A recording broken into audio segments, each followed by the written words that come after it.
Over the years, people have mastered the art of the bad apology. You know the ones. I'm sorry you feel that way. Mistakes were made, bro. I'm sorry if you were offended. Yeah, that's not an apology.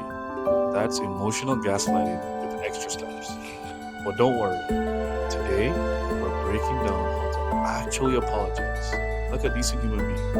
Because researchers have found that good apologies share key elements. And once you get these down, you can repair relationships through rebuilding trust and taking accountability. Step 1. Own it. Picture this.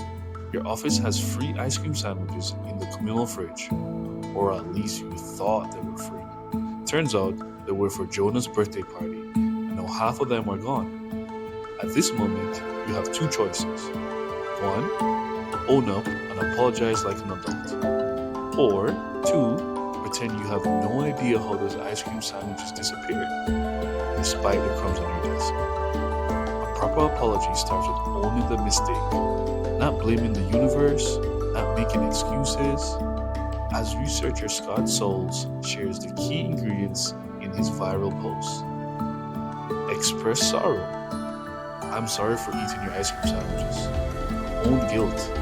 I was wrong for not asking whose sandwiches these are. Name the specific wrongs. I should not have had your ice cream sandwiches. Name the impact. I hurt you and I ruined your birthday party. No ifs, no sorry if it upset you, no blame shifting, but you left them in the shared fridge. No passive voice, sorry you were offended. What you need to do is make amends. What can I do? Okay, step 1, admit what you did.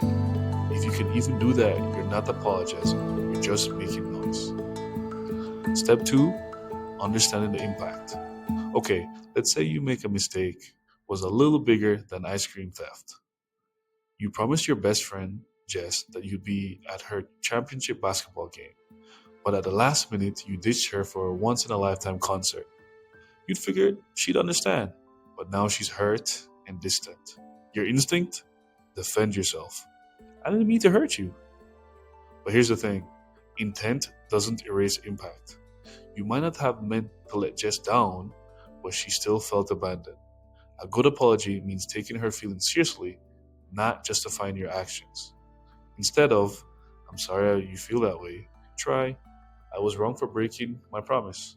I understand I hurt you, and I regret it. Do you hear the difference? Step 3. Offer to make it right. An apology without action is just damage control. If you really want to mend things, ask, how can I make this up to you? This is called an offer of repair, and research shows this is one of the most critical parts of an apology. Sometimes it's simple, like replacing stolen ice cream, or other times it's more symbolic, like proving to Jess that she can count on you next time. I remember saying, I'll do better only works if you actually do better. Here's the main takeaway. A real apology isn't about getting forgiveness, it's about giving accountability.